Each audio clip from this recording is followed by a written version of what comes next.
Okay, so thank you very much, Mary Ellen, and good evening or good morning to Shanti, and welcome to all of you. Thank you for your continuing strong efforts in this Discovering Buddhism course. So by now, all of you know me a bit, and so we're now on the second session of module 3, presenting the path. So again, in the usual way, let's just take a moment to adjust our motivation. So please think that the very purpose of my life is to benefit sentient beings. And in order that I may be able to benefit sentient beings in the best way, I must first sort of develop all of my own qualities to their complete extent. Then and only then will I have the skills, the qualities, the knowledge, and wisdom to guide and lead sentient beings to be free of all of their sufferings and problems. And therefore, I need to attain this state of complete enlightenment. And therefore, I need to learn about all the various practices that lead to enlightenment. And therefore, I'm participating in this course.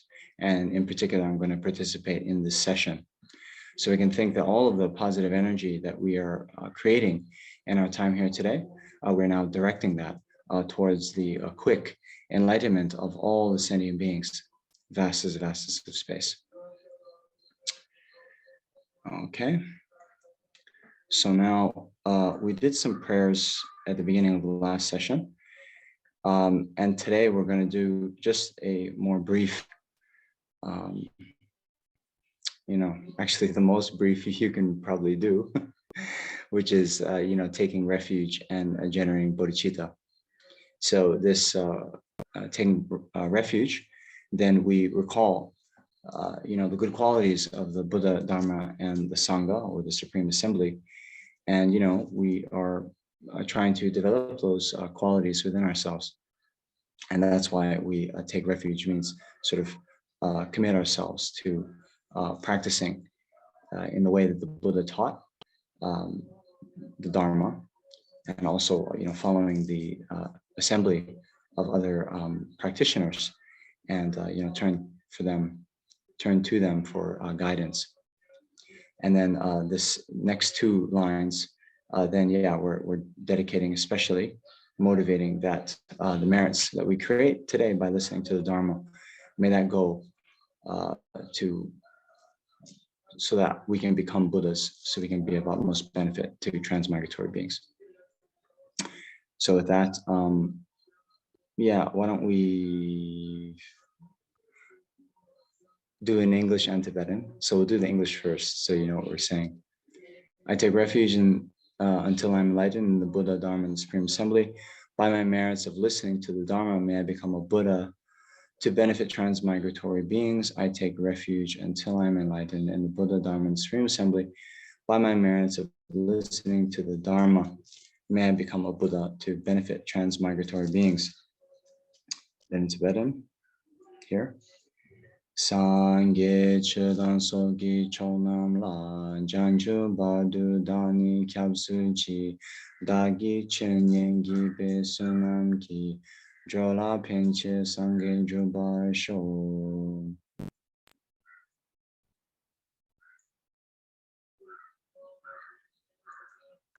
Okay. So now switch to PowerPoint.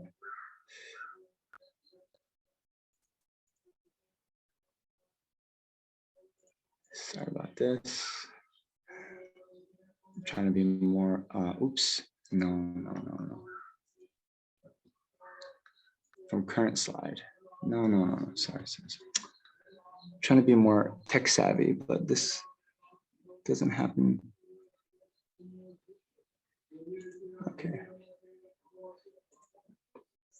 Okay, here we go. Can you all see that? Great. All right, so remember, at the beginning of last session, I was saying that these subject area summary sheets that were given to all of you we should, from time to time, always check in on them and get a big picture of, what we're doing in this module.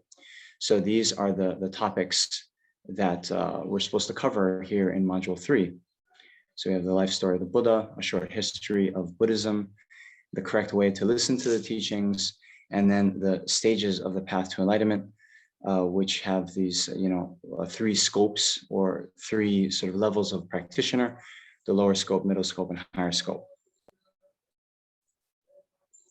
So in the last session, we talked about the life story of the Buddha for, some time.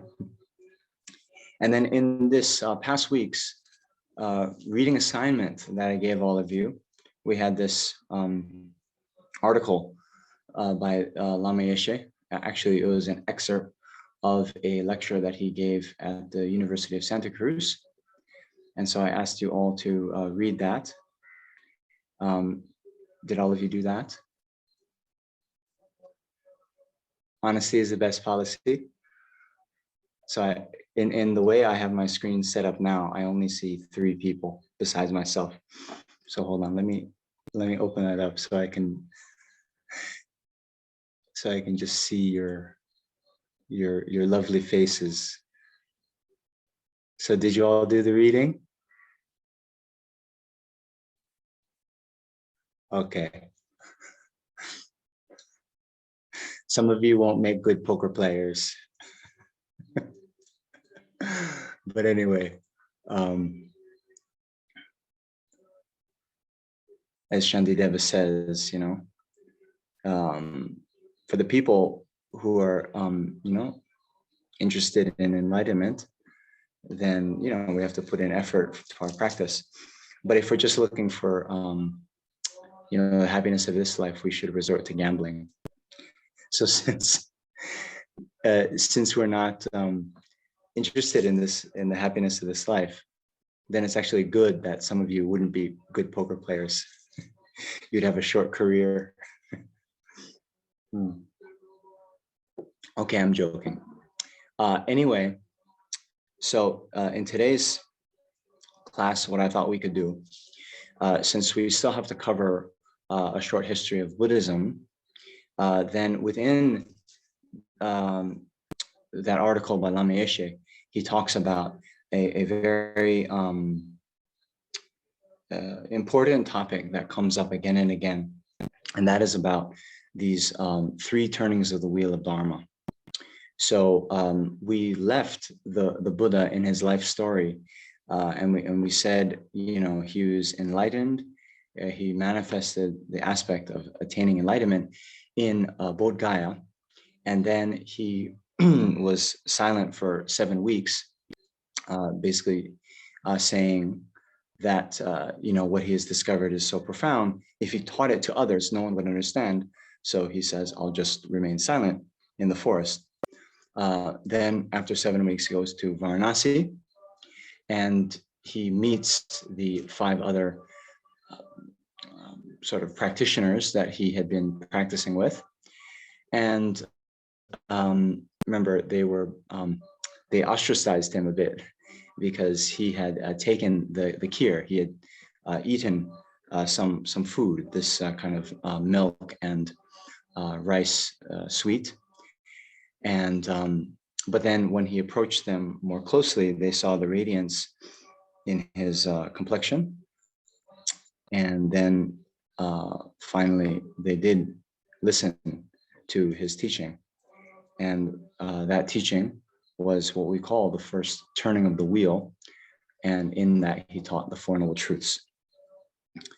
And so, later, Lama Yeshe describes the second turning of the wheel, where he, in Vulture's Peak in Rajgir, this is where the Heart Sutra was taught, but also many other Prajnaparamita sutras on the perfection of wisdom.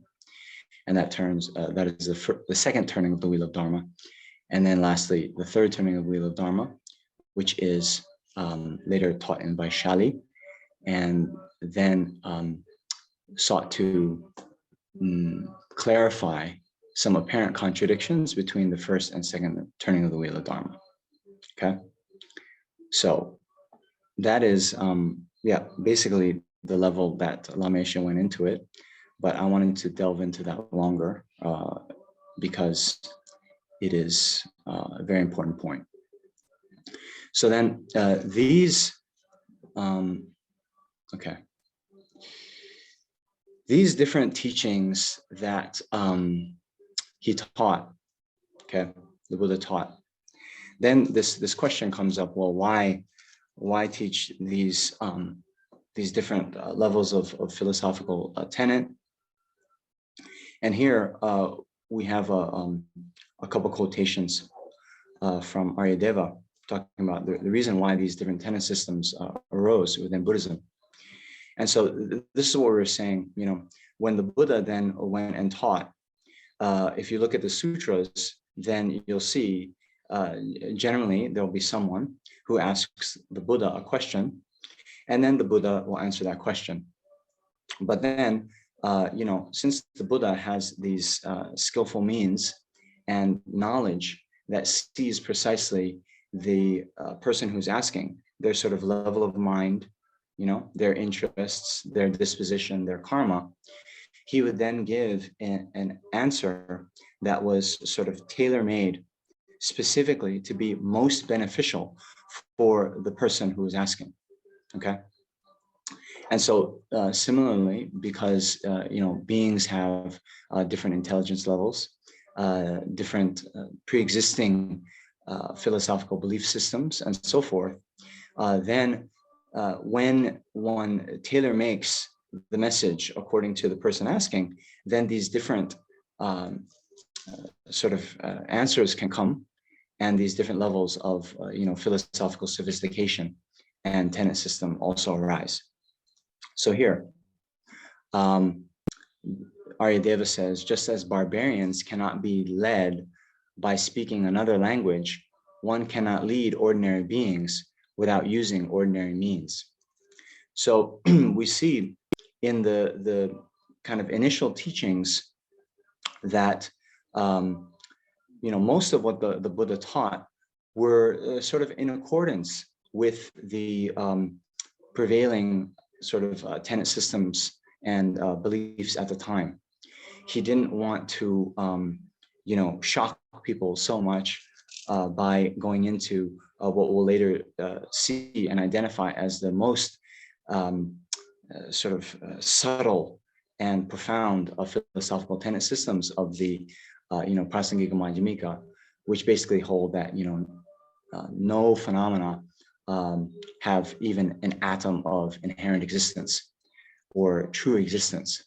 So in any case, this could be very shocking for people. So then he taught, yeah, basically that, yeah, according to what people believed at the time. So here, you know, we have this other quotation. So existence, non-existence, and both, as well as neither, have been taught. Cannot anything be a medicine prescribed depending on the disease? Okay. So here again, we have a very, that you'll see this quotation cited a lot. So basically here, existence means, well, that phenomena exist. And so here in the first turning of the wheel, okay, we have basically most of the things that we see in the world, right, that are renowned to exist in the world, the Buddha taught, you know, not only that they exist, but that they inherently or truly exist. Okay, let me see my next slide. Oh, okay. Okay, good. So actually, let me go on to this next one, and it'll be become more clear. So here's a quotation from Nagarjuna in the Precious Garland, where he says, just as a grammarian first has students read a model of the alphabet, okay, then of course teaching words and composition and more sophisticated things. So Buddha taught trainees the doctrines that they could bear. To some, he taught doctrines to turn them away from ill deeds, for some for the sake of achieving merit, for some doctrines based on duality, for some doctrines based on non-duality, to some what is profound and frightening to the fearful, having an essence of emptiness and compassion, the means of achieving unsurpassed enlightenment. Okay, so here, this concept, the Buddha taught his students the doctrines that they could bear, means the doctrines that they could understand, the doctrines that they wouldn't get freaked out about and therefore put into practice. So here, we see, to some he taught doctrines to turn them away from ill deeds, to some for the sake of achieving merit. Okay, so here, one very important thing that you're gonna come across, right, is this concept of the middle way being free of the two extremes. Okay, and the two extremes on the one hand are nihilism, right, which nothing exists, and then eternalism, which according to the Madhyamika system is that phenomena have this level of true or inherent existence. Okay, but actually what this middle way means will depend on the different tenet system. They all think that they themselves are finding this middle way. Okay, you understand? So what all of the Buddhist tenet systems have to sort of account for is this idea of a personal identity that survives, life to life. You understand? So without that, then it becomes very difficult. If there's no being that is going to survive life to life, then how can we make sense of this notion that the virtue and non-virtue that we perform in this life is then going to lead to happiness or suffering in future lives? Okay, so although later in the Madhyamika system, they're going to say that the person lacks inherent existence. Okay, for some people, if the person or if any other phenomena actually doesn't exist inherently, means existing in and of itself from its own side, able to sort of support itself and exist independently from other phenomena, independently from the mind perceiving it and so forth, they'll think that phenomena don't exist at all. They can't make sense of a mode of existence, if phenomena don't exist in and of themselves. Do you understand? Okay. So for those people, right, if then the Buddha taught the most profound philosophical tenet, which is actually phenomena don't exist in and of themselves, you don't exist in and of yourself, you're just merely imputed by the mind, they'll fall into nihilism. And then they'll think that, oh, then I don't exist whatsoever. I don't exist. Okay. So what we're saying is then for those practitioners who couldn't make sense of a person existing, if the person doesn't exist inherently, then to turn them away from ill deeds and for the sake of them to achieve merit means have a motivation for achieving merit and doing good actions, then he taught to them that actually the person was inherently existent or is inherently existent. Okay. Then to some, doctrines based on duality. So here, just to be a little bit brief about it, we're going to get into the four tenet systems later. But here, although this concept of duality and non-duality will come up again and again, in this context, okay, dual, two, right? So what is two or separate but it means the form, something like, a physical form, a table, a book, and the I consciousness apprehending the form. Okay, those are two separate substances. So this is actually what we normally conceive of, right? Someone untrained in philosophy would normally think like that there is an external object separate from my mind, right? So that is, the Buddha did teach that. So that is a doctrine based on duality. But later we have this to some doctrines based on non-duality, okay? So we'll get into this in a minute, but there's a so-called mind-only school, or Chittamatra. And what they actually hold is that the mind and the form are actually one substance, okay? This is kind of like the notion of idealism within Western philosophical circles. So George Berkeley is one very famous adherent to this. So basically, this is,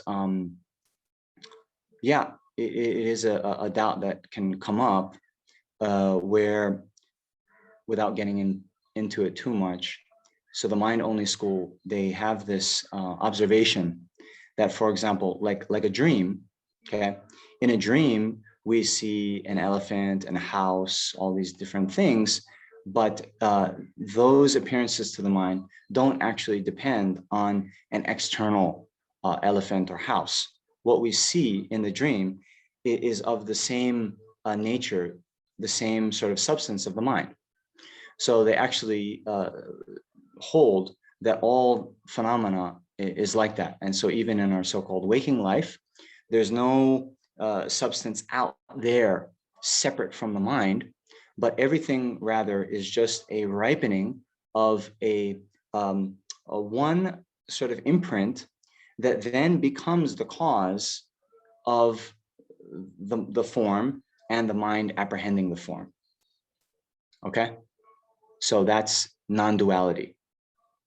Okay, the two, the form and the mind apprehending the form, we can either accept or think that they are separate substances, or that'd be a dualistic view, or non-duality, they're the same substance. So this is the mind-only school. Okay, all right. So then to some, what is profound and frightening to the fearful, and this is what we were saying, this thought that nothing has inherent existence, right? Not even one atom, right?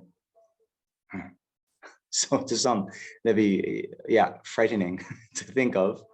So then, having an essence of emptiness means emptiness of inherent existence, and compassion, this wish to, free others from suffering, the means of achieving unsurpassed enlightenment. Okay, so this is the middle way school, the highest philosophical tenet system, then taught this emptiness of inherent existence, which to others would be frightening.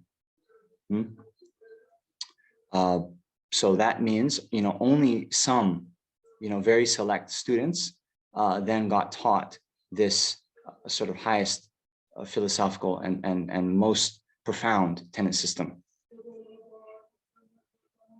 Okay, so now here, this we're going to go into later when we then talk about these three scopes, right? But here, just to preview that a bit, then again, it's talking about how these tenet systems came about according to the needs of the practitioner, right?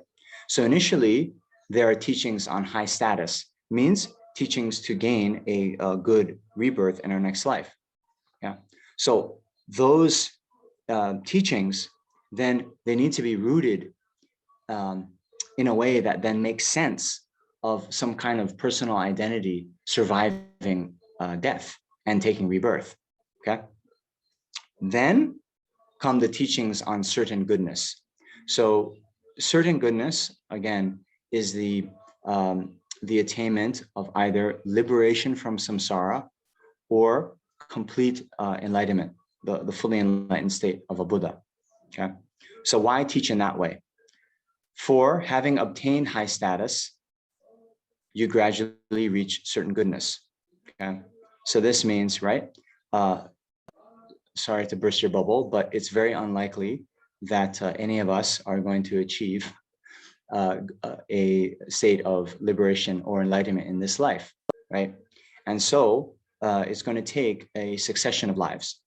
But as we saw in the teachings on the precious human rebirth, that we need this kind of good rebirth and have access to the teachings in order to make the best progress along the path to enlightenment. If, on the other hand, we were born in some of these non-human states characterized by tremendous suffering, like a hell being hungry ghost or an animal, we wouldn't be able to practice in the way that we are able to now. So we need to, the most urgent goal of our lives is to make sure that we get a good rebirth in our next life. Okay. But, then having obtained this, high status, and when we attain a string of these good rebirths, gradually we'll reach the state of liberation and enlightenment. Okay. So here, then Aryadeva also says, initially you stop the non-meritorious. In the middle, you stop the misconception of the self. Finally, you put an end to all bad views. One who knows this is learned. Okay. So, yeah, this now actually forms the basis of later what we're going to talk about with these three scopes, right? So the goal of these three types of practitioner, right? That's actually how these three types of practitioner are divided by the goal that they're seeking in their practice. And then since the goal that they're seeking is different, then the means to attain those goals will also be different. So anyway, initially stopping the non-meritorious, their goal is to stop a bad rebirth. Okay. In the middle, then stopping a misconception of the self. This is actually what is needed to attain liberation from samsara, because we had identified that this misconception of the self, this grasping on to the self, this distorted view of how we exist, is the root of samsara. So if we want to be free of samsara, then we have to stop this misconception that is the root of samsara. And then finally, putting an end to all bad views. So, we say that the Buddha, and only the Buddha, is the omniscient one, right? Is able to know all phenomena. So here, putting an end to all bad views, this is a unique quality of the Buddha. Only the Buddha is the one that doesn't have any wrong consciousnesses, right? Even on the very subtle workings of karma.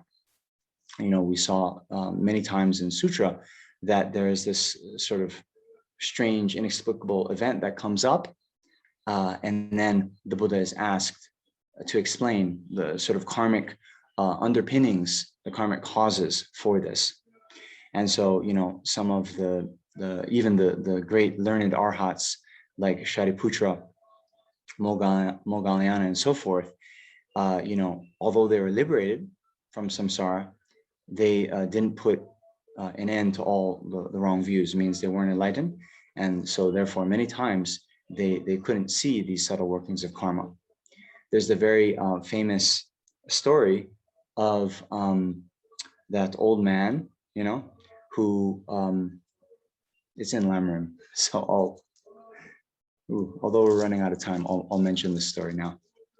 So there is an old man, and he was abused by his family. He was made fun of, and finally he had enough.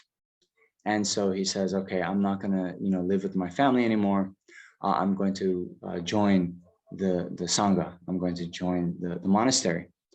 So he goes to the monastery and he meets Moggallana, I believe. Moggallana or Shariputra. Anyway, one of the main two disciples of the Buddha. And Moggallana, he has clairvoyance. And he looks at the man and he says, oh, actually, I don't see that you have the roots of virtue to become ordained. So sorry, I'm not going to ordain you. I'm not going to admit you to the Sangha. And so this old man, he gets really, really depressed. You know, his family is abusing him. His family sort of rejects him. And now even the peaceful Buddhist Sangha is also rejecting him and won't take him in. So he then says, okay, well, that's it for me. And he decides to commit suicide.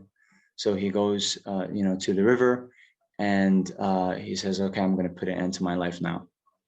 So he jumps in the river and the Buddha, through his omniscience, knows what's going to happen. So then through miraculous power, he goes there to the river and, jumps in after the man had jumped in and pulls him out.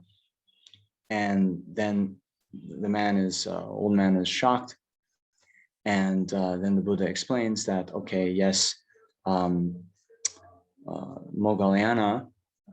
hasn't abandoned all the subtle obscurations. Therefore, he's not, an omniscient one like I am. And therefore, when he said, you don't have the root of virtue to become a monk, he was wrong. And actually, you do have the roots of virtue. And how is that? It's because in many lifetimes ago, when you were born, and then here there's different explanations. One is when this old man in one of his previous lives, he was reborn as a fly. And there was a cow that was in the vicinity of a stupa, right? And that cow then makes a circumambulation, goes around in a clockwise manner of that stupa.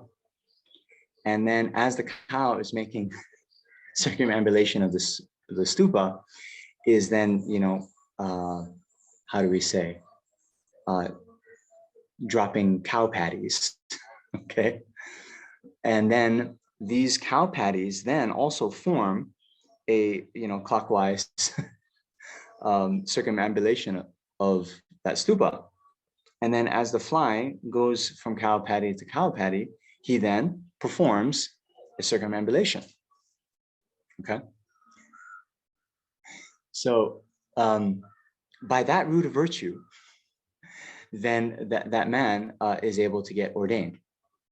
So Lama Zopa Rinpoche is also very fond of telling this story because it shows the tremendous power of holy objects.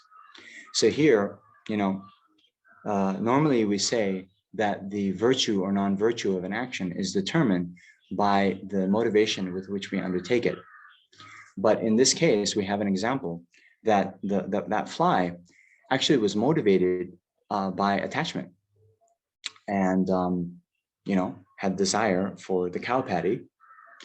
But due to the power of the object, the stupa, then even though that action was done with a mind of attachment, due to the power object, it was became a virtuous deed, and actually not only virtuous, but they say that these actions done in relation to holy objects, like stupas and statues, so forth, they actually become causes for enlightenment. So then this old man, the Buddha allows him to be ordained, and in that life, he was able to attain liberation. So, yeah, very nice. I'm reminded here. So we have a courtyard in the house where I'm living, and all along the courtyard, it's like a inner courtyard, right? So our house is like a square. Inside is a courtyard, and in that we have 7 stupas. But on the inside of the courtyard, there's many birds' nests. And the birds, they come and they fly and they do many circumambulation of the stupas, just very naturally.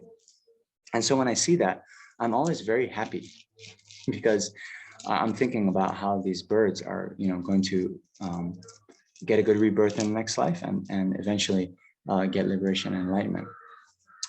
So anyway, this is one of the reasons why, in FPMT world, Lama Zopa Rinpoche is always sort of advertising and touting the benefits of holy objects. Okay. All right. So end of story time. And now we're going to then go into a little bit more detail about these 3 turnings of the wheel of Dharma. So these next 2 pages, I'm actually taking a quotation from Lama Tsongkhapa's Essence of Eloquence. So within that, he actually the more full title is being able to distinguish or differentiate between the interpretable and definitive meanings or sutras. Okay. So this is a very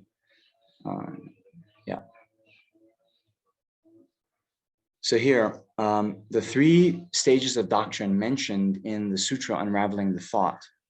Okay, so the Sutra Unraveling the Thought is actually the 3rd turning in the wheel of Dharma. Okay, all right. So these are posited not by ways of the assembly of the Buddha's circle. Okay, so many of you, or some of you, I think, have maybe heard of the Jonangpa sect of Buddhism. Jonangpa. Okay, so normally we have in the Tibetan traditions, they normally talk about 4. There's the Nyingma, and then or the old tradition, the old translation school, and then we have the 3 new translation schools, and that is the Kagyu, the Sakya, and the Gelugpa. Of course, there's the Kadampa as well, but the Gelugpa has sort of taken on the lineages of the Kadampa. So normally there are those 4. So the Jonangpas would be the 5th, and they are the ones who asserted actually something very different from the rest of the schools, and they said that okay, there is these 3 turning of the wheel, they are to be differentiated by which sort of disciples were there when these different teachings were taught. Okay, so Lama Tsongkhapa actually in this Essence of Eloquence, he spends a long time refuting these views of the Jonangpas in how they differentiate the different turnings of the wheel. So here he's saying these 3 turnings, they're not differentiated by who is in the audience, okay, or by ways of periods in the teacher's life. Okay, so this is another view that was held by many previous Tibetan scholars, right? So the Buddha was enlightened at age 35. He lived to be, to ordinary appearance, he lived to be 80. And so, okay, he was alive and enlightened for 45 years. All right, so let's just say 15, 15, 15, and that's the 3 turnings of the wheel. Okay, so it's also not like that, according to Tsongkhapa, but rather by way of topics of expression. Okay, what this means is then, the subject matter of the different sutras, of the different teachings. Okay, so we're categorizing these 3 turnings of the wheel by their subject matter. Okay, doesn't matter when they're taught, but rather what is taught in them. Okay, so then furthermore, those are in terms of delineating the meaning of selflessness. Okay, So we talked about these, this concept of selflessness is key to the attainment of liberation and enlightenment. So this view of selflessness then has different levels of subtlety. Okay, so then we have the first turning of the wheel. Initially at Varanasi, he spoke of selflessness of persons. Okay, thus there is one cycle of teaching in which the true establishment of, the true establishment of phenomena of the aggregates and so forth, except for a few, is refuted. Is not refuted, and true existence is mentioned frequently. Okay, you understand? So this is what we were saying. For some, okay, if a phenomenon doesn't exist, then they can't make sense of that phenomena whatsoever. Okay, all right. So for those, he didn't even teach, the selflessness of person. Okay, but since it's common toward all the various Buddhist tenet systems that this view of the self is the root of samsara, right? Then we see in the middle, we abandon the view of the self, right? As Aryadeva said, in the middle, we abandon the view of the self, okay? So for them, right, the aggregates are the kind of mental and physical constituents of the self, right? So we have the body and mind, okay? But some overarching self that is somehow the owner of the aggregates, is somehow independent from the aggregates. This one doesn't exist. But the mind, the body, the other aggregates, those ones truly exist. Okay, so here, that person, right, that owns the aggregates doesn't exist. That's selflessness of person. But the phenomena of the aggregates, so forth, are truly established. Okay, so that's the teaching in the first turning the wheel of Dharma.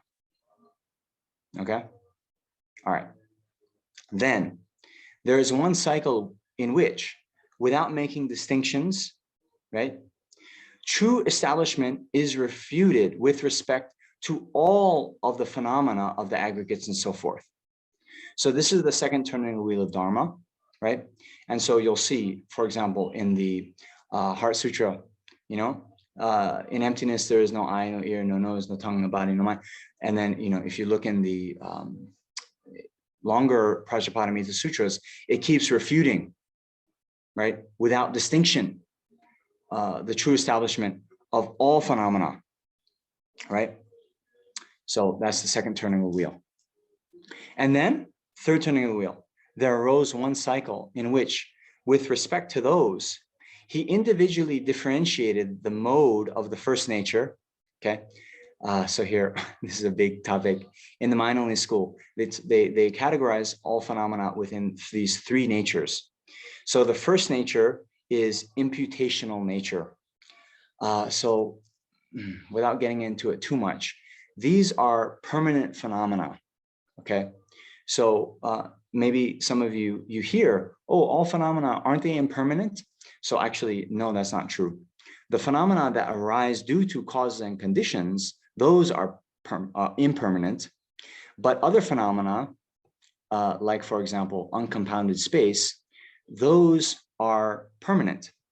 And for the mind-only school, they call these the imputational nature because, for example, unobstructed contact, right? The fact that my hand can move. So to them, this is just, imputed by the mind, right? We see that our hand, isn't blocked when we move it through space. And then our mind says, oh, okay, there's a lack of obstructive contact here, right? So this is, imputed by the mind. The way that we're talking about imputation here is different from the way imputation is talked about in the in the middle way school. But this is not established by way of its own character. Okay. And then the other two, other powered natures means phenomena that arise due to causes and conditions. So, because a sprout arises from a seed, it's not just merely imputed by the mind. It actually exists in and of itself. It exists because we see it arise from its own respective causes. Whereas, the unobstructive contact, we don't see it arise from anything. It's just something that we mentally impute, okay? So this other powered nature or phenomena that arise due to causes and conditions are established by way of their own character, okay?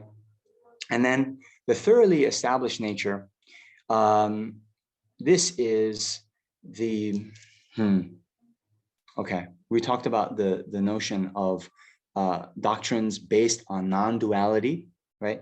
So for the mind-only school, we were saying that the form and the mind apprehending the form are not two substances.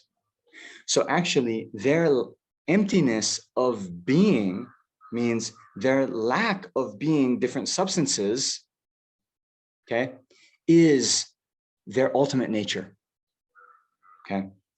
And this ultimate nature of the form means its lack of being a different substance from the mind apprehending it, also then is established by way of its own character, okay? So why?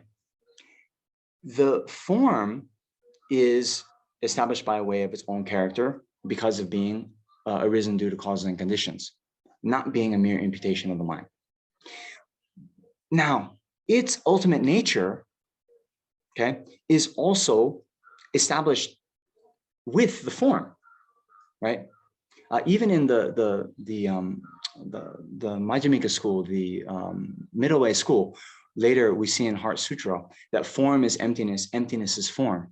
Form is not other than emptiness, emptiness is not other than form, okay? So even the mind-only school says that a conventional sort of, truth like the form and its ultimate nature are of one essence, right? So here, the ultimate nature of the form, okay, if we're talking about an object that is established by way of its own character, like a form, and then we're talking about its ultimate nature, that also then has to be established by way of its own character, because its basis, the form, is itself established by way of its own character, okay? That's what the mind-only school asserts, okay? So then, right, let's break it down. I know this might be confusing, might be the first time you've heard like this. So we have the middle turning of the wheel, the second turning of the wheel, where the Buddha just then said, true establishment is refuted with respect to all phenomena. Then in the third turning of the wheel, okay, then since there's some confusion, because in the first turning of the wheel, he talks about true establishment of phenomena. In the second, actually phenomena aren't truly established. Then in the third turning of the wheel, the question comes up, hey, what did you mean when you said all phenomena are not truly established? And then later, you first say all phenomena are truly established, then you say phenomena are not truly established. So what did you mean? So then the Buddha says, okay, what I meant is actually, these three natures, imputational nature, other power nature, and thoroughly established nature, there are, ways that they do exist and there are ways that they don't exist. But actually, the imputational nature is not established by way of its own character, but the other two are established by way of its own character. Okay.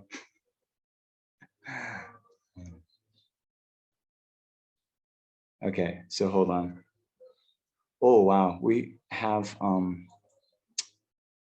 discussion time, and it's We have, we've extended the program, and if you remember, you have until 9:30 a.m. your time.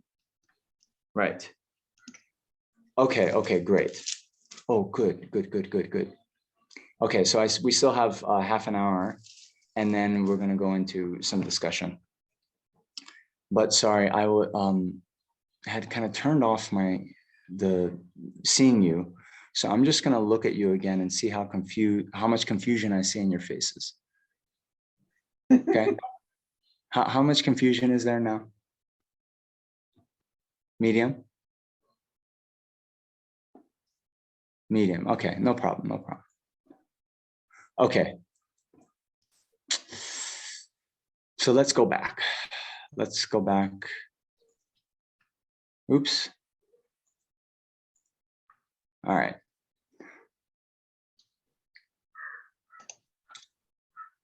Okay.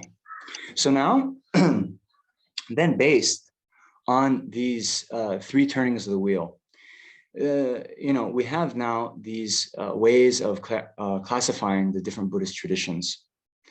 And so later we'll then link it to these three turnings of the wheel. But anyway, so some things you might hear, right? You might hear of the Theravadan school or the Theravada, right? So this is the school of the elders, literally speaking. And then this is, what spread in Sri Lanka, Southeast Asia, like, Cambodia, Thailand, Myanmar, right? And these are the schools that typically follow the Pali Canon. Yeah. And then we have the Mahayana, or the Great Vehicle tradition. And these, it spread in China, Korea, Japan, Tibet, Mongolia, Vietnam. And these are typically followers of the Sanskrit canon. So one thing that's important to note, in Tibet, we can stop this. Okay. In Tibet, Buddhism spread, we mentioned twice, right? We have the old translation school, the Nyingma, okay? So Buddhism actually, it spread from India directly to Tibet. And then after some time, after this first dissemination of Buddhism to Tibet, you'll hear this story that's brought up in Lamrim, where the king at the time was a great sort of supporter of Buddhism and the Buddhist Sangha. And his brother, later became known as Lang Dharma, then got very jealous of his brother, and knew that if his brother were to die, he would become king. So he then kills his brother, usurps the throne. And then since, his brother had been a major supporter of Buddhism, fearing sort of reprisals, he then goes and kills a lot of the monks, destroys a lot of the monasteries. And it came to the point where there were only two monks alive in central Tibet. So these two monks then, they flee to China. And then later, Lang Dharma himself is killed. And after that happens, then these two monks bring back three fully ordained monks from China, okay? So you should know that in order to have a ordination ceremony, then it requires the presence of 5 fully ordained monks. Well, in a central country like India, then it requires 10 fully ordained monks. But in an outlying region like Tibet was, then it requires 5 fully ordained monks. So those 2 Tibetans, they bring back with them 3 Chinese monks, and then they're able to have the ordination ceremony. And so this is what is called reviving Buddhism from the embers. Okay. So after then, the Buddhism was starting to get a bit of revival. Then, of course, since many of the monks, those who had studied, those who could explain the treatises well, many of them also had died. Then, when they're trying to bring it up again, then a lot of confusion and questions came about. And so because of these questions came about, there also came a lot of wrong views. And so to kind of resolve some of these differences in interpretation of the different scriptures, then the king at the time, Zhang Chup, he then had this plan to invite a scholar from India to Tibet. And this scholar could then resolve some of these disputes. And this is then how the master Atisha was invited to Tibet. And there's a very inspiring story where, this king, while all these plans were being formulated, he actually gets kidnapped and is held for ransom. Then at one point, they're trying to do fundraising and, bring up the various money needed for a party to go to India and make offerings to Atisha and sort of invite him back. But while that all is happening, when the king gets captured and held for ransom, they demand the king's body weight in gold to release him.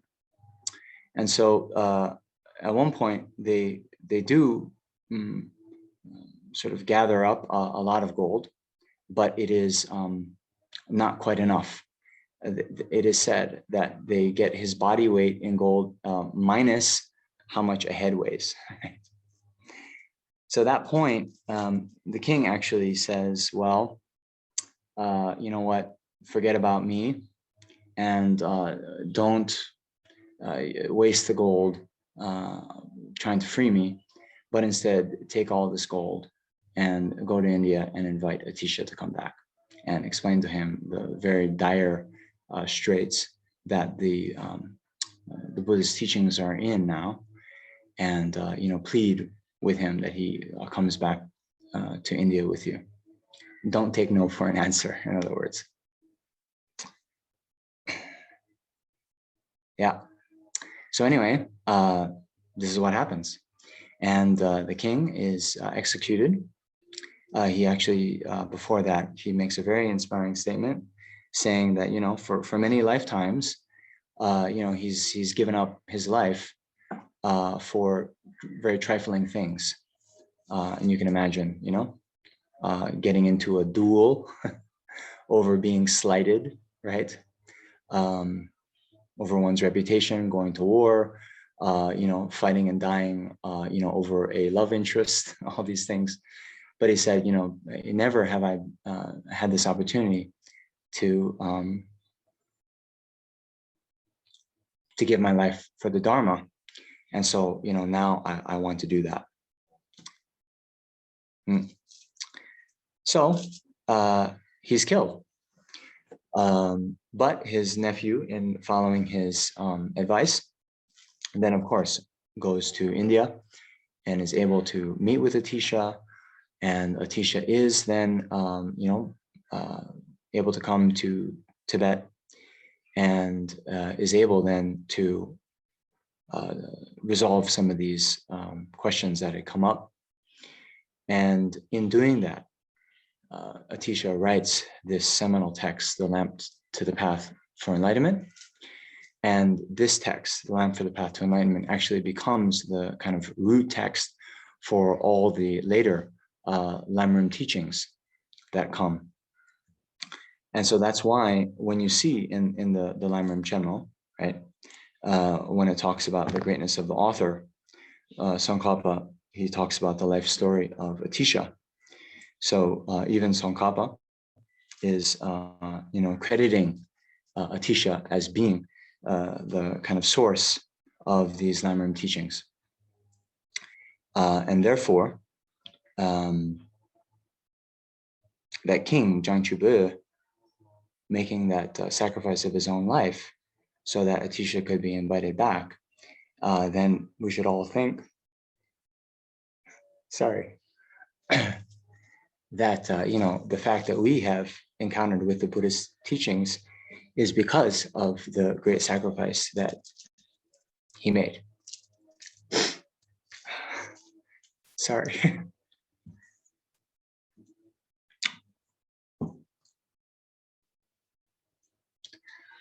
Okay, I'm going to share screen again.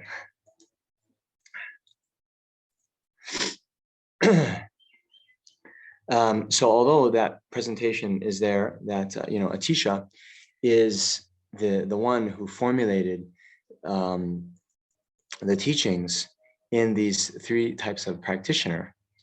Well, actually, it wasn't really made up by Atisha himself. We see here in the stanza by Aryadeva, initially you stop the non-meritorious, in the middle you stop the misconception of the self, finally you put an end to all bad views. One who knows this is learned.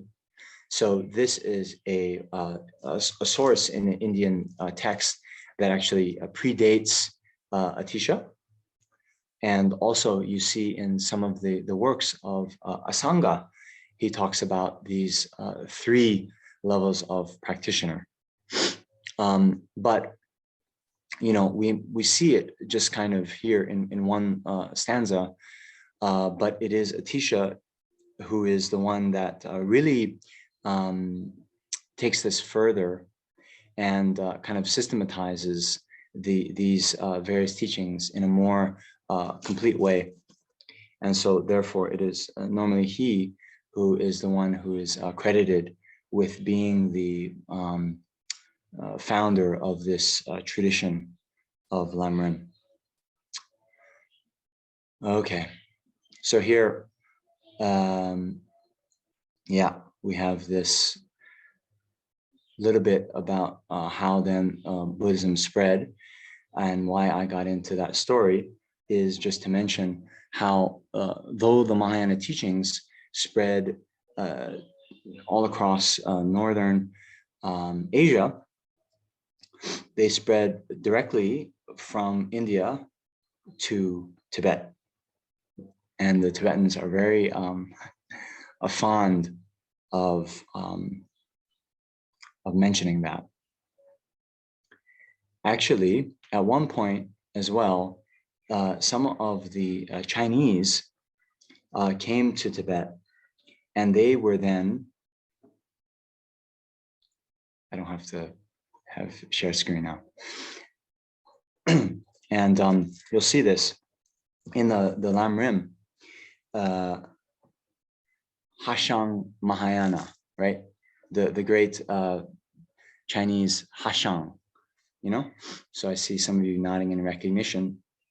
So there was one, great Chinese master, Hashang, and he had this kind of interpretation of the Buddhist teachings that, one doesn't have to engage in all this discursive thinking, studying conceptual analysis, but rather one just has a blank mind and, doesn't bring up any conceptual thought whatsoever. And in doing that, one will be instantly enlightened. Okay, so maybe some of you, when we were going over these three ways of differentiating the three turnings of the wheel, you might have had this thought, I don't want any of this concept, right? Let me just do away with all this philosophical learning. So actually, Hashang, he came to Tibet And he had a lot of people then very attracted to this view that, oh, okay, I just have to, keep my mind in a kind of non-conceptual state. Okay, seems like a lot less effort. But then actually what happened, there are these two then schools of thought, right? One saying we need conceptual study, we need analysis, okay? We need to study the texts. And then this other view that no, we just need to keep our mind in a non-conceptual state. So then there was a great debate that happened at Samye. And you might hear, okay, in this first dissemination of the Buddhist teachings to Tibet, okay, they have, they first actually invited the great Indian master Shantarakshita to come. And I think it was King Trisong Detsen who invited Shantarakshita to come. So Shantarakshita comes and tries to build the monastery of Samye. But it is said that the sort of local spirits, they didn't want Buddhism to take root in Tibet. And so it is said that when they started to build the monastery of Samye, in the day, they would, start to build some walls and so forth, move some rocks. And then at night, those interfering spirits would come and they would put the rocks back to where they were. Okay. So you can imagine after a few days, this became very frustrating. And so Shantarakshita then advises the king to invite Guru Rinpoche or Guru Padmasambhava from India to subdue these interfering spirits. And so Guru Rinpoche comes, he's able to, subdue these spirits and actually has them under oath not to interfere with the Dharma and instead help with the flourishing of the Dharma. And so sometimes in murals, you'll see these three, King Trisong Detsen, Shantarakshita, and Guru Rinpoche. And so those were the ones who were, very instrumental in the first kind of flourishing of the Dharma in Tibet. So Shantarakshita, a great scholar and abbot of Nalanda Monastery, then, he was the one that really brought this tradition of scholasticism to Buddhism. So then this was in opposition to Hashang. So actually, by that time, Shantarakshita had passed away, but one of his great disciples, Kamala Shila, many of you will know that word, his name, Kamala Shila. So he then came to Tibet as well and had this debate with Hashang. And they're debating which approach to the Dharma was the more valid one. And so Kamala Shila, in the debate, brings up all these scriptural quotations talking about the need for analysis and how, analysis is important. And then it is said that, Hashang, he realizes that, he's losing the debate. And at one point, when he's shown a quotation, and I think it might have been from the King of Concentration Sutras or some sutra that is, renowned as being authentic, then Hashang actually kicks the sutra away and says, "Oh, I don't believe that Buddha would have said such a thing." So, I'm not going to be sectarian here, but I'm just saying one thing that the Tibetans, they very much pride themselves on is that this, King Trisong Detsen, he then, made it so much of a priority to have the Buddhist teachings come from India to Tibet, that he sends 25 scholars, the best and brightest, to go learn in Nalanda Monastery. And these scholars, they learn Sanskrit. And then there are some Indian scholars that also come to learn Tibetan. And then this major undertaking then occurs that they translate all of the Sanskrit canon, all of those teachings that were in the Sanskrit language into Tibetan. So this was a major undertaking, but because of this, now we have the whole sutras of Buddha, the 108 volumes of the Kangyur. So here, Kangyur is, we can say, the word of the Buddha. It includes the sutras. It includes also the tantras that were taught by Buddha. And then there is the Tengyur, or the commentaries written by other Indian masters. Okay, so Nagarjuna, Aryadeva, Atisha, all their works form the Tengyur. Okay, so this whole body of the Buddhist teachings, the Buddha's own teachings and their commentaries, then are preserved within the Tibetan language. Whereas in the sort of Chinese Mahayana tradition, yes, there were many great scholars that came from India to China, and then later to Korea, Japan, and so forth. Bodhidharma being one of them, but they had some sutras translated into Chinese, but this whole body of work was only translated from Sanskrit into Tibetan.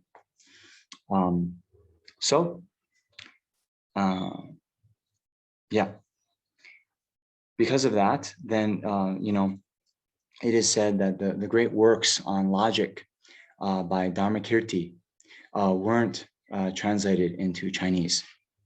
And yeah, for better or for worse, this is also part of the reason why this kind of scholastic tradition took root in Tibet, but not in China. So anyway, just some more about the history. So let me go back to screen sharing. Okay, so now we see, right, we had these some ways of classifying, okay, the Theravada and Mahayana. And then we have the tenet systems that I was talking about. So we have now the Hinayana tenet system and the Mahayana tenet systems. So there are 4 tenet systems within Buddhism. And if we differentiate, okay, yes, we do have 4, but we can differentiate them first into 2. We have what's called the Hinayana tenet systems, and these believe in the selflessness of the person, but not in the selflessness of phenomena.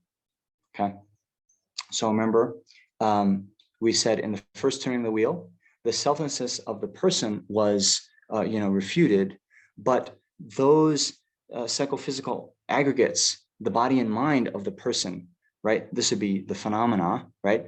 Those aren't selfless. Those truly exist. Those exist in and of themselves. Okay, so that's what being a Hinayana tenet system means. Okay, and here we have the Vaibhashika and the Sautrantika. So this is not to be, although some then say that the Theravadan, is sort of identical with the Hinayana tenet system. Well, that's a little bit imprecise. The Vaibhashika themselves actually has 18 sub-schools, and the Theravadan is just one of those sub-schools. Okay. Yeah. Then we have the Mahayana tenet system. So they accept both the selflessness of person and the selflessness of phenomena. Okay. And within that, there's the Chittamatra, or the mind-only school, and the Madhyamaka, or the middle way school. Now, even within these Chittamatra and Madhyamika, what it means for the self, to be selfless, and also the selflessness of phenomena, they have different interpretations. But generally speaking, they accept both the selflessness of person and selflessness of phenomena. Okay. Okay.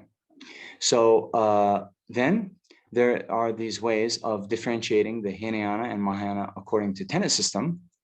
But then there's also the way of differentiating the Hinayana and Mahayana due to motivation for practice. Okay. And although these days, His Holiness doesn't like talking about, Hinayana and Mahayana because, literally speaking, right, we say Mahayana is great vehicle, right? Great vehicle. And Hinayana is lesser vehicle. So, yeah, kind of in this day of, political correctness and, wokeness, right? We can't say that these, that these are lesser. Okay. I'm being a bit funny, but, there is something to that. But, this terminology of Hinayana and Mahayana, it is there within the writings of Nagarjuna, Chandrakirti, and so forth. And it's not meant as an insult, okay? Rather, it is just a way of classifying, right? In terms of motivation, the great vehicle, these great vehicle practitioners, they have as their motivation the full enlightenment for the benefit of all sentient beings, okay? So it's great in the sense that it is, has all sentient beings as its object, as its kind of motivating factor. And since it has all sentient beings, in the motivation, then one is able to collect far more merit, right? Because it extends to all sentient beings. And then one is able to achieve this greater goal of complete enlightenment rather than the mere liberation for oneself alone. Okay, so the mere liberation for oneself alone is the motivating factor of the middle scope practitioner, or also we can say the Hinayana practitioner. Okay, understand? So no offense to anyone, right?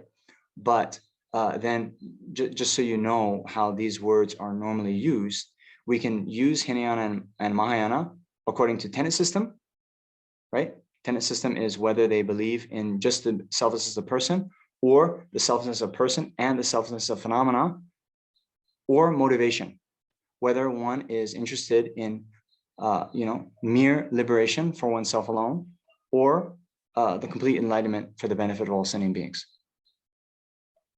Okay. So like that.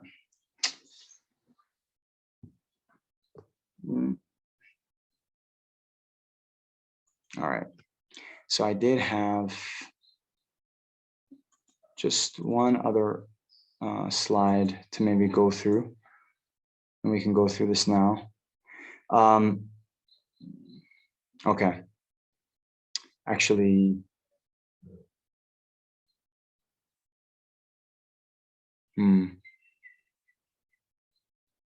we had in our subject areas covered in this course, then we were talking about the life story of the Buddha, brief history of Buddhism, and then how to listen to the teachings. So since this is a rather small, relatively small topic, I'm going to just end with something a little bit easier to understand than these different tenet systems and philosophical beliefs. Then we'll have a bit of a discussion group in the breakout rooms, and then we'll come back together. So I'm going to talk about this for about 5 to 10 minutes. So here, how to then listen to the teachings. Then there's this talk about listening with 6 attitudes, and then abandoning the 3 faults of the vessel. So here, listening with the 6 attitudes means we think of ourselves as a sick person, right? So, we are suffering in samsara, okay? We have not achieved liberation and enlightenment. And, we want to be free of the sickness of suffering. So then how do we do that? We have to change how we've been living. So then in order to do that and know what to do, we need to rely on an instructor. So then the instructor or the teacher, we should think of them as a doctor. And then the instructor's explanation, right? That's the medicine, okay? So these instructors' explications, that is the Dharma, right? And so the Dharma is the one, right? The medicine that by, if we practice earnestly the Dharma, then that's the way to cure our disease, right? So there's this medical analogy. It's mentioned by Shantideva that, now that I've received this, profound and precious teaching of the Dharma, I must put it into practice. What patient is cured by merely reading the medicinal prescription? Okay, so when we go to the doctor, we receive a prescription for medicine, but we have to take the medicine, not just say whatever medicine. Okay, take this 3 times a day. Take this 3 times a day. We actually have to eat the medicine, right? And not only once, but earnest practice over a long period of time. That's how we are able to be cured. So then we should also listen to the teachings, thinking that the Tathagatas are excellent beings. So Tathagata, one gone to thusness, means Buddha. So these Tathagatas or Buddhas are excellent beings because they discovered and then taught the Dharma that we are now learning about. And then we should also wish that these teachings will endure for a long time. Yes, because these teachings are the panacea, or the cure for sentient beings suffering. So of course, the longer they endure in the world, then the more beings will have access to them, and similarly be able to be free gradually of suffering. Okay. Then I didn't make a slide about it, but we have the 3 faults of a container. So this is sort of easy to think of. If we have a container and we want it to be filled with something tasty, like nectar or coffee or whatever you like to drink, then there's 3 faults a container can have that would then render it, we can't then enjoy the nectar that might be poured. So the first would be an upside down vessel. Okay, so if our vessel is upside down, we can't pour anything to it. So this is likened to a potential situation where even we attend the teachings, we are distracted, we're not listening well, we might be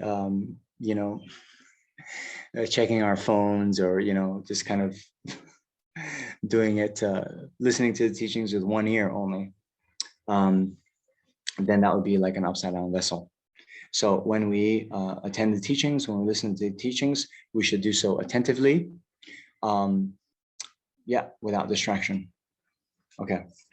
Then the second fault is, even if we are upright, even if the vessel is upright, but it has a hole in it, we might pour something into the vessel, but it would gradually leak out. So this is likened to a situation where, although we've listened to the teachings well, then it's like, okay, Tuesday night, I've listened to the teachings. Okay, bye, see you next Tuesday. And in the intervening week, we don't engage with the teachings at all. And then we'll forget what we have studied. So here, I'm then trying to emphasize the need to not just leave it, our studies, to a Tuesday night kind of activity, but throughout the week to then reflect on our notes, to do the required readings, and reflect on what we had learned in the previous week, do the readings, which will be a preview of what we're going to talk about next week, so that we have a kind of, a broader engagement with the teachings. That'll help us remember, and that'll also help us with, these three wisdoms that we talked about, the wisdom of hearing, then the wisdom of contemplation. So contemplating the teachings as well. Okay. Then the third is, although a vessel might be upright, no holes. That's part of the reason I got this stainless steel one. I've broken enough ceramic cups in my day. No holes. But then if it's dirty or polluted, then even we pour the nice coffee in, then it won't be suitable to drink because of the pollution. So this refers to the fact that we should have a pure motivation for attending the teachings. This motivation should be free of worldly concern. So we don't do this wanting to become famous, not wanting to become rich, powerful, or whatever, right? But rather a motivation like we did at the beginning, wishing to further our own development of qualities so we can share and teach those same methods to others. Or more broadly speaking, this mind of bodhicitta, wishing to achieve enlightenment for the benefit of all sentient beings. So those are the three faults of a container that we should avoid. And sometimes I like to joke when we have classes, there's a fourth fault of a container, and that is no container. Okay. So, sometimes, we just don't show up at all, right? So for those of you, right, I know you might have other family or work obligations, and I've already heard of some people who can't attend the teachings live, but that's one of the beauties of having these teachings recorded. So please do try to make up and not miss out.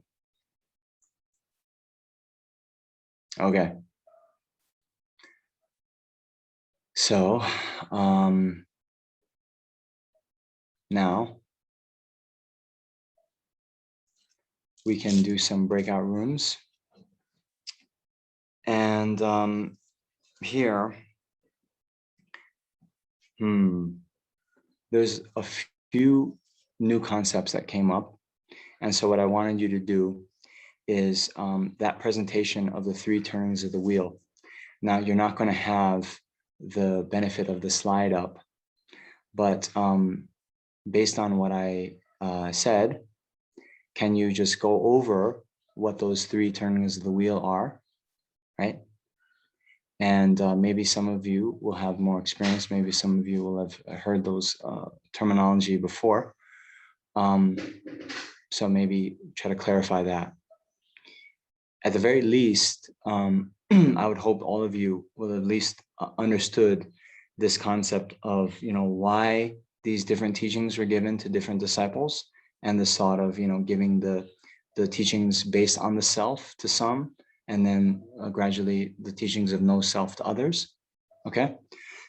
So this will be kind of using the breakout room as a clarification. So do that. And then at about, 20, 25 past, somewhere in there, we'll come back together and we'll end then. Okay. All right.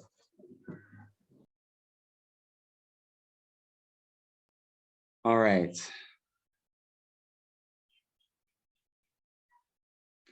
Okay. So I hope that was fruitful.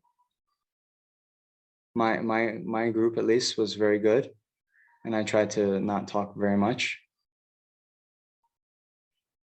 Okay. So how was that? So what I asked in my group, then and this is actually just one thing to keep in mind, as we go through these studies as well, we have these, self-assessment or exams at the end. But it's always good to sort of frame our studies. We should all think, okay, if I were the teacher and I wanted to check understanding about the topics covered in this course, which exam questions would I give? Okay, right? So a little bit of I don't know, admission from my point, but from my perspective, I'm in these Geshe studies program, and okay, we have various exams throughout the year. The debate exam, we're given over 200 questions. Okay, we're given the 200 questions beforehand, and then at the day of the debate exam, there's all these envelopes on the table. And in each envelope are 2 questions. So we draw at random 2 questions, and then we have to debate one of those 2 questions. So it's brutal. Okay. But then we have a written exam. And in the written exam, we're given eight questions. Okay. Of the 8 questions, we have to give 6. We have to write the answer to 6. All right, so I'm not tooting my own horn. Debate exam, it's very hit or miss. If I get a question that I've prepared well for, it's great. But chances are, of 200 questions, you can prepare only so many so well, right? So most years I have a question that I'm like, okay, yeah, I can say a few things, but it doesn't really, wow people, right? But for the written exam, there's 8 questions. So what I do, I've generally done very well with the written exam because I think back of the year and I'm like, okay, what are the topics we've covered? And then for each of those topics, what are the 2, 3, 4 kind of main points that came up there? And then can I be, very solid on those, So here, this concept of the 3 turnings of the wheel Dharma, already kind of warning bells should go off and say, okay, this is pretty important. So now what could be a nice exam question we get? Okay, well, then sometimes, right? Who, what, where, when, why? Okay, let's think. Okay, why would the Buddha, teach these, 3 different turnings of the wheel? Okay, so you should all know that. And then what, how are they differentiated into these 3 turnings? Okay, yeah. And then, what constitutes, how do we define these 3 turnings, right? That would all be very good to know. So then when you're reviewing, you should be able to know that. If you don't yet, then, well, this is only 2 of 10 sessions we're going to have. So some things will come more. And this is what I was saying with using the Feynman technique, right? Where close all your books. And then, just imagine you're giving this lecture to someone. You're giving a lecture now on the 3 turnings of the wheel. If it would help, then, you could even videotape yourself and then just start talking. Then when you're done, you can replay that video and then see, okay, what are the gaps? What questions would my audience further have? And then you also know, okay, yeah, I could get the first turning quite okay, second turning quite okay. I know the third turning was how then we sort of differentiate between apparent contradictions between the first and second, but how are those contradictions then resolved by the third turning? Oh, that one I don't know. So let me, do some further investigation. Do you know what I'm saying? Okay.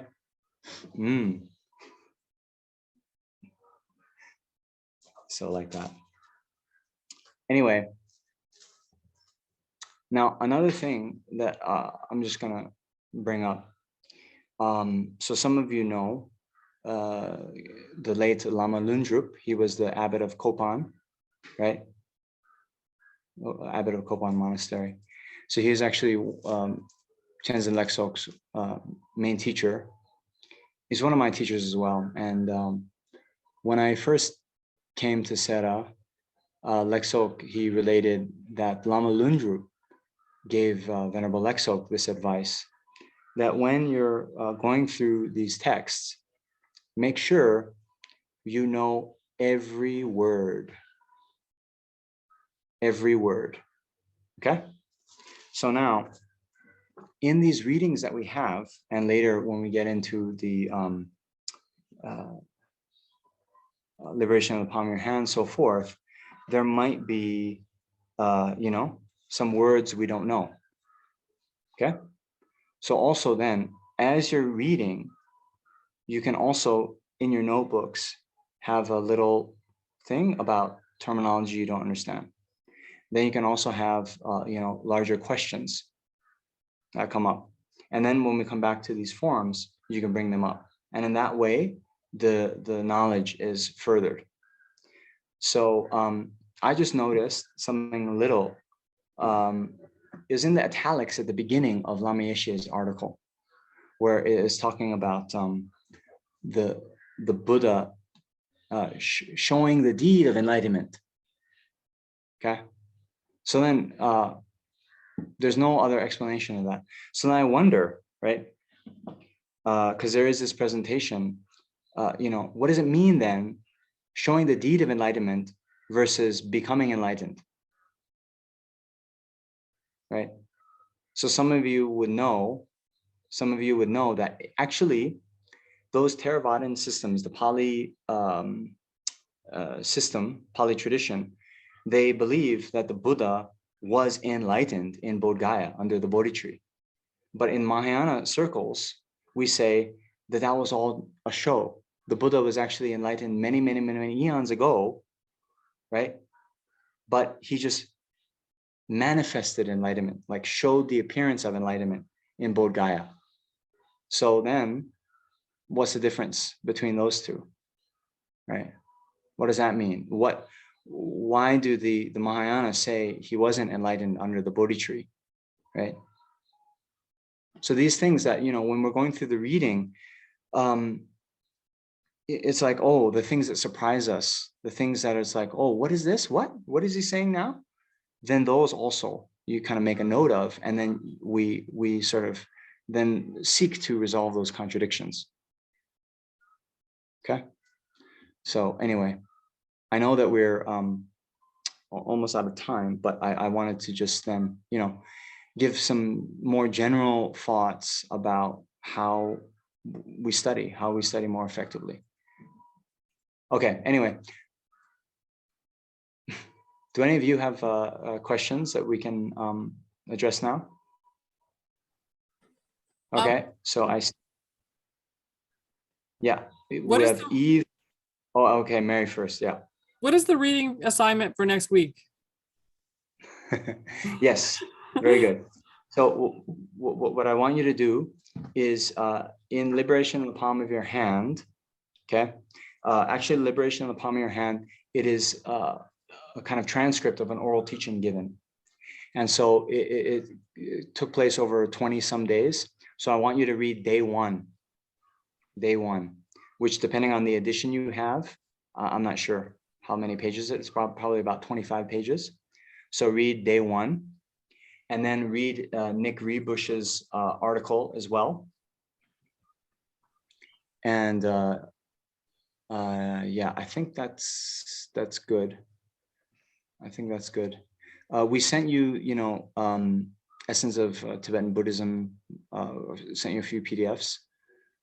Those you can do kind of at your leisure.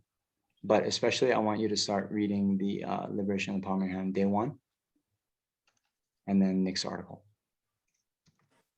Okay, Eve? Yeah, I have a question about the questions that we jot down. I've got 18 months worth of these questions I've jotted down. Nice. Well, and some of them get answered as I study something more. But one of the things, I guess the first step in the Lamrim is to have a teacher, a guru. And I wanted great elaboration on that. Is that a hypothetical guru or an actual person or a relationship I develop with beings that are unseen to me? Where would I start with something like that? Okay, so this, by the way, is the topic of module 4 coming up is going to be all about the guru. But for now, in general, when it talks about a guru, it is talking about a real person that you would have a relationship with and receive teachings from and so forth. But as His Holiness always emphasizes, even the traditional texts emphasize that one should not jump into such a relationship, and so now then, okay, just as an example, you're receiving kind of teachings in this form, but you and I don't have a formalized teacher-disciple relationship yet. Okay, that's okay. So that's fine. At a certain point in the path, that might become more relevant to you. There is a saying that when the student is ready, the teacher will appear, right? So eventually you can look into that, but for now it's not that important for beginners. We just sort of keep an open mind, we learn more, and then at a certain point it could be like the great Tibetan master Milarepa, who, when he heard Marpa's name, then tears welled up in his eyes and he got so inspired and he's like, okay, this is the one. Okay, so it might happen to one of you like that. Otherwise it might happen in a more slow way, right, where after many years you come to see that one of your teachers has been very kind, that their teachings have benefited your mind a lot, and you want to then kind of make your relationship more formal, right? Does that answer your question? No. No, okay, so yes and no. So I think at the bottom of my question is wondering whether in order to have an effective practice, do I need instruction? I mean, that's what the readings seem to say, that what I want to do is have good instruction from a teacher. And I understand the quote, when the student is ready, the teacher will appear. So I don't want to be arrogant and say I'm ready. But what does FPMT have teachers that I could meet and find out about, or even have a conversation with? Or is that not what, am I misunderstanding what the first step is? Yeah, well, for now, right? Yes, there are many teachers all around. Okay. But what is normally talked about, and in the beginning parts of the Lamrim, talks about all the qualities of the teacher. So now, it's like finding a spouse, right? You meet different people, you're looking for different qualities in people, right? No, seriously, right? And then His Holiness even talks about, you spy on a potential guru, right? You check them out. There's many teachers that are giving teachings online, right? So, like, for example, His Holiness the Dalai Lama, right? He is giving many lectures online. So you can attend those lectures. You can see if they benefit your mind. You can do more kind of, due diligence about what kind of being His Holiness is. And you can then come to, in your own mind, think is this the kind of person that I want to, have a formalized sort of teacher-student relationship with? When you get to that point, and that point might take up to, it says up to 12 years of checking out a teacher before you formalize things. Okay, when you get to that point where you are sure, and here again, I'll say there's also been many scandals that have rocked the Tibetan Buddhist world. So maybe one thing to think about is, are you ready? Can you see this person in the pure light that such that, if you take them on as a teacher now, and then the very next day, a scandal comes out on the front page of the newspaper, would you still be able to maintain your faith of that teacher? Okay, this is heavy. Okay, so then, then you can kind of look into that. And then there are ways to make the relationship more formal.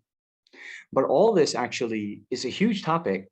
It's really big, and that's why there's a whole module devoted to this.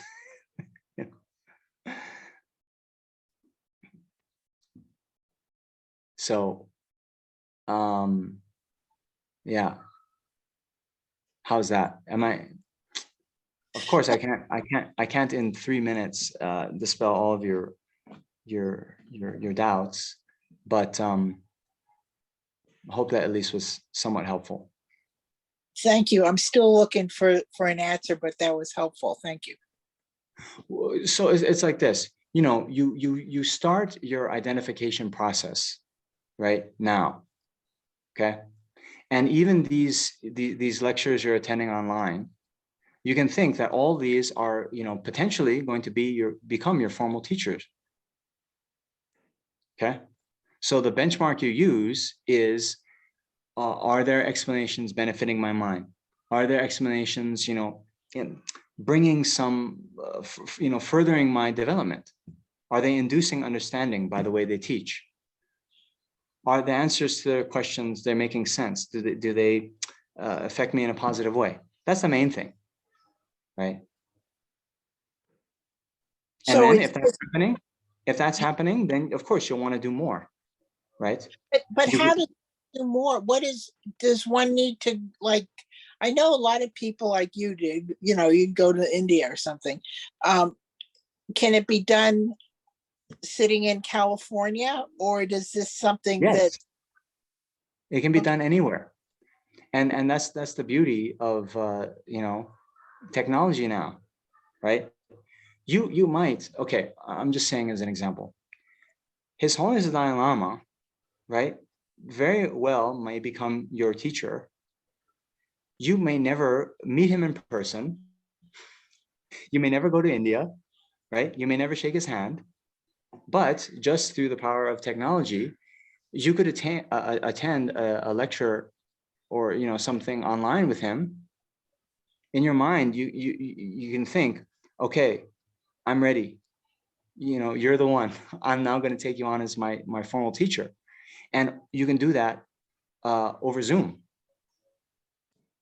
Okay, it's possible. Okay. Yeah.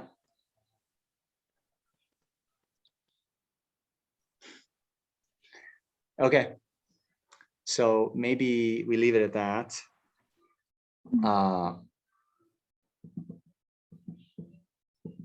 Yeah. So we'll do just a brief dedication now.